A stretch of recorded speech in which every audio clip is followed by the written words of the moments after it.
there are going to be moments where you feel like your opponent is better than you. In these cases, I'm not saying that this case is that, but in these cases, you want to make sure that you're optimizing your hits. At the very least, you need to be anti-airing, because these are the opportunities that your opponents are giving to you to take advantage of them.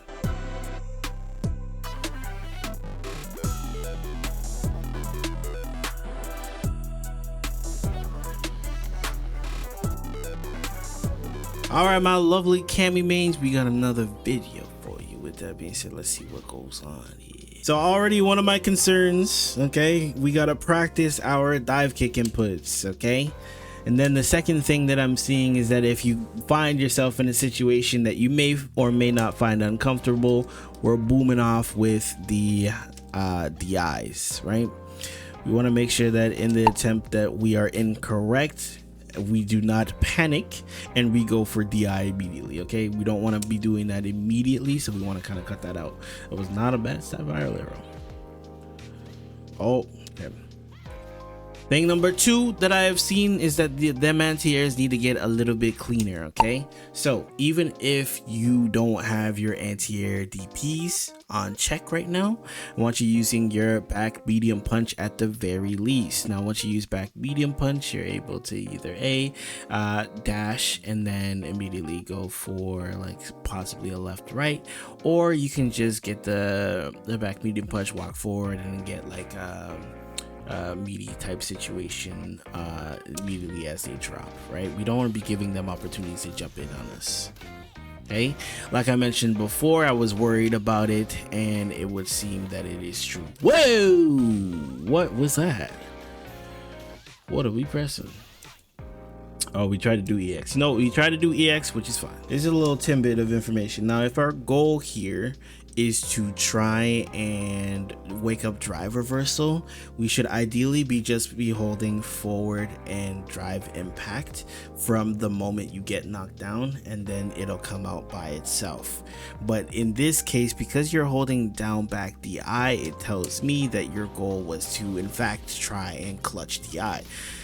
As we're starting to learn at this rank that clutching DI is no longer going to work out for us, so we put ourselves into a burnout situation. So if you clicked on this video, I'm sure you need some help. Lord knows I did at some point. But here's the thing, you want your favorite content creators to come and help you, but let's be real, they're charging like $60 per hour. You don't need that, but when I got you good. Over on this channel, I do free coaching sessions on Tuesdays and on Thursdays at 6:30 p.m. EST. And yeah, I'm not your favorite pro, but I'm available. Those pros are not available. So once again, join the live, get better, and I'll help you improve. Back to the video. I'm not sure what our goal here is, okay? We go for jump light kick. We go for a jump light kick here, and then here we understand that we whiffed when we try to jump a second time. Now the reason why I'm a little bit confused is that this would be kind of a good opportunity to go for a dive kick as opposed to trying to go for the cross up, right? Unfortunate that the cross up did in fact miss, but I would say incorporating dive kick would be a good thing to incorporate. Now this was a good reaction DI to you on your part. See what I mean? This is what I'm worried about. There's too much of a crutch on DI. You can look at how many times that we've just pressed DI in like the last sequence, right? That's one. This one was a reactionary one, which I'm okay with. This is 2. That's 3. Right? And we don't even know if another one's coming. That's 4. There you go. You see what I mean? There's too much of a focus on using DI to circumvent actually having to play the game. Right? It's not going to work for you anymore, namely because we're at a rank that people are going to react, people are going to have answers to these things, and it's going to be a lot harder for you to get it off. So my suggestion to you immediately is to kind of start rescinding that urge to try and go for DI. Okay, here he whiffs.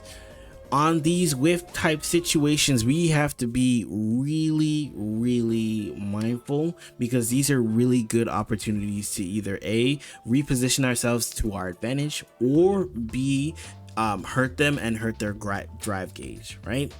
And when we have opportunities like this, because we're so close to the corner here, we can decide to go for a back throw. If we go for a back throw, not only do we hurt their drive gauge quite a bit, do quite a bit of damage to the point where they're one shot, but it also puts them in the corner where you can start your offense. Okay, all right, let's talk about this. Okay, we gotta do something about this. What's your goal here?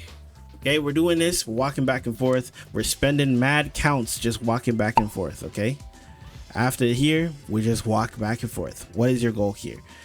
Okay, let's suppose in your head your goal is to kind of force Condor Spire to whiff.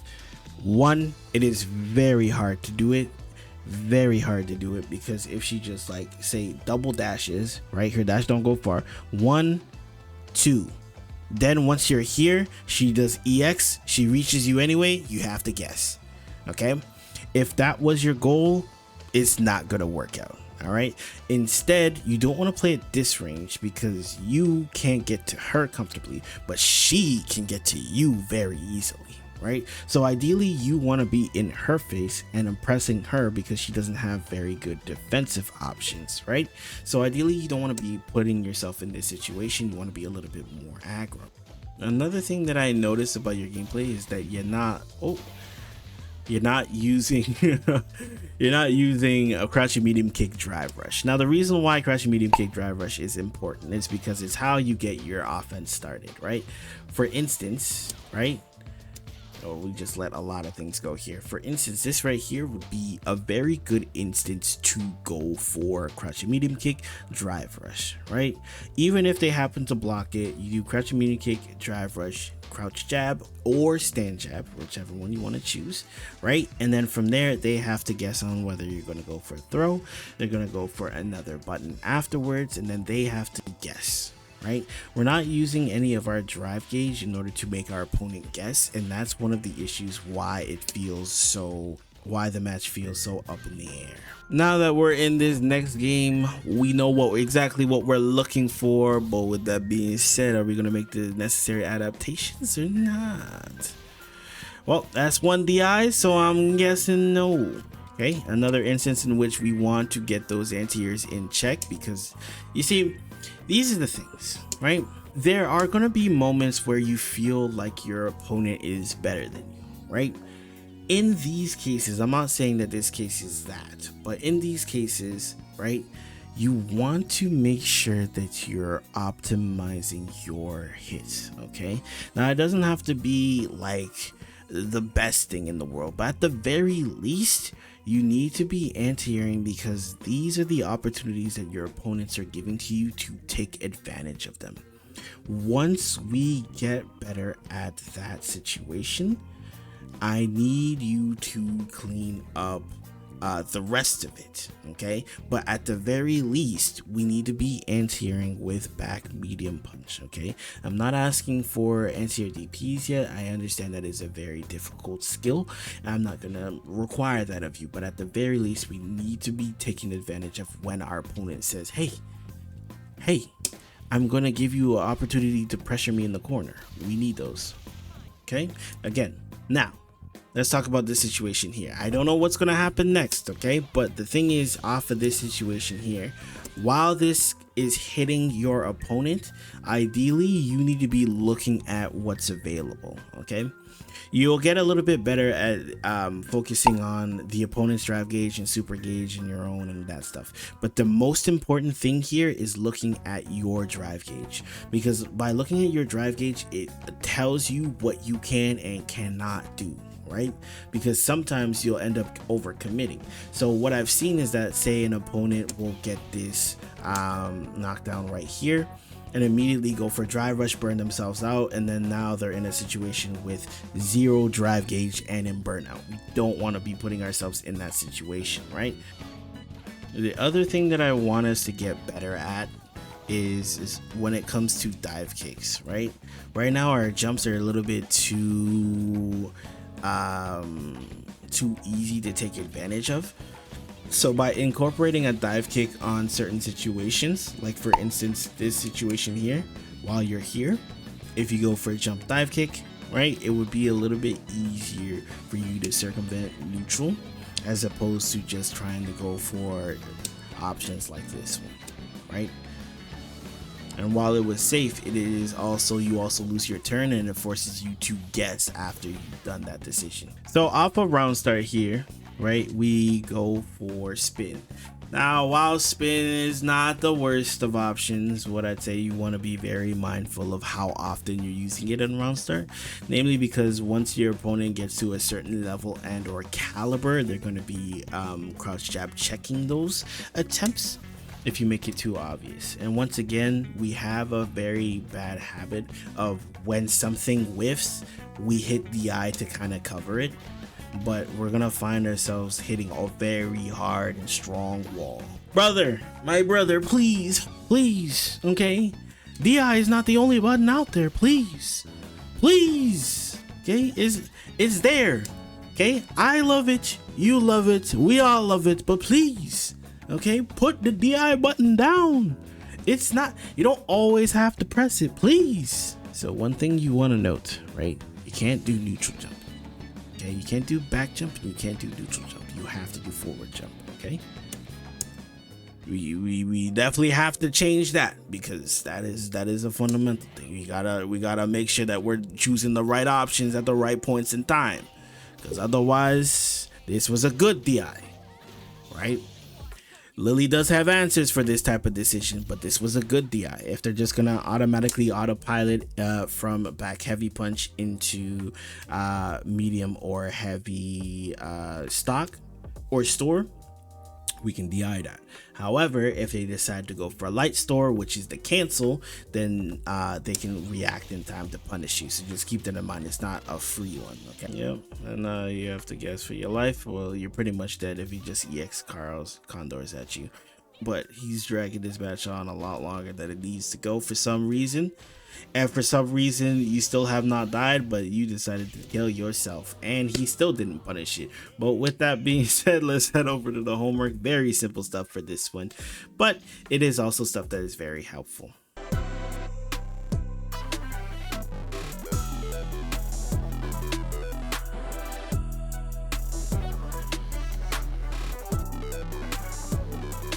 Okay, now that we're in the lab, right, let's go over a couple of things, right? Let's talk about dive kick, okay? We need to practice our dive kicks. Now, the reason why we practice our dive kicks is that because we can put ourselves in certain situations that can help us circumvent neutral, okay? The other thing, you try to do this from neutral jump, you don't get anything, okay? Has to be up forward. Cannot be neutral jump, it cannot be back jump, right? You won't get anything. It has to be neutral jump. Okay, the next thing that I want you to start focusing on is that let's suppose our opponent gets hit by this. Okay, during these animations, I want you to be looking at all of the resources on the board. Now this helps you because it allows you to know whether you can do something like button drive rush or not, because if you don't have access to it, right, you don't want to be going towards it because you'll burn yourself out.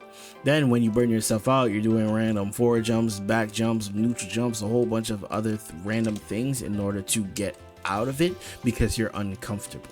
Okay, speaking of uncomfortable, we also want to cut this out, right? We'll do something like this, right? We'll whip throw and then we'll go for it, cut it out. Okay, just because you're uncomfortable, stop mashing this button. Okay, it's not the button that you need to use to get yourself more comfortable. In fact, I'd argue that it's putting you in a worse situation each time because your opponent is going to react to it, and when he reacts to it, then you lose more health. When you lose more health, you have less health to work off of, and now you're more worried, and so on and so forth. Okay, so let's talk about the buttons that you instead should be pressing in neutral. Okay, you did use this button quite a few times, okay, and it's good that you're using this button, but the thing too is that you can't just stop with this button. button, you also have to use your other options. Okay, use button drive rush. This is the reason why we use button drive rush. Okay, because we want to mix up our opponent, right? If we're not mixing up our opponent, he's just gonna block the entire time, and it's gonna be really easy for our opponent to succeed. Okay, I don't think I very rarely saw you go for a crouching medium punch into something else in order to make them guess, because this is, once you establish this game, that's when you can start establishing walk back into button. So let's suppose our opponent decides to go for throw immediately afterwards, right? If they try to go for throw, we can blow them up. And if they decide to try and delay their throw, right? If they try to delay their throw ever so slightly, that's when we can start taking advantage of our opponent's weaknesses. Okay, so let's say we go for something like that, it's true, and then we can take advantage of it like so. Okay, if you are in neutral, right, ideally you don't want to back out here, because your opponent doesn't really have to do much to get back in, right? This doesn't favor you as much as it favors her, because all she has to do is 1, 2 at any point, and then she's back in your face at any point, right? So ideally you want to be a little bit closer to her face, be a little bit more aggressive in that regard, just because she doesn't really have all too many options outside of wake up super, outside of wake up drive reversal. Those are kind of the options that she has available to her. So we want to be a little bit more aggro in their face, because if we're chilling out here, she has a lot more advantage because she can just go into your face.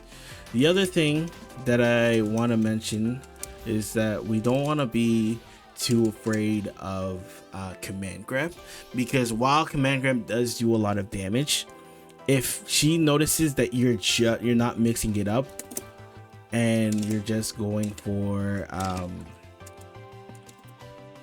if you're just going for a neutral jump every time, then she's just going to keep checking you every time you go for it, right?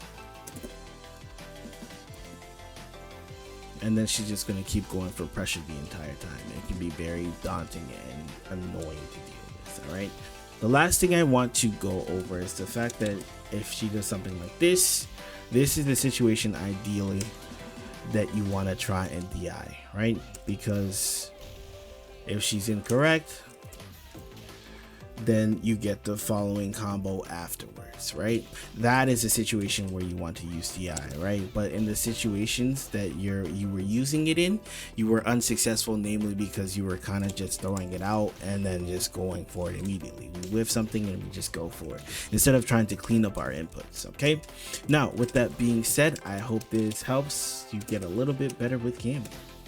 Have a good one now. Peace.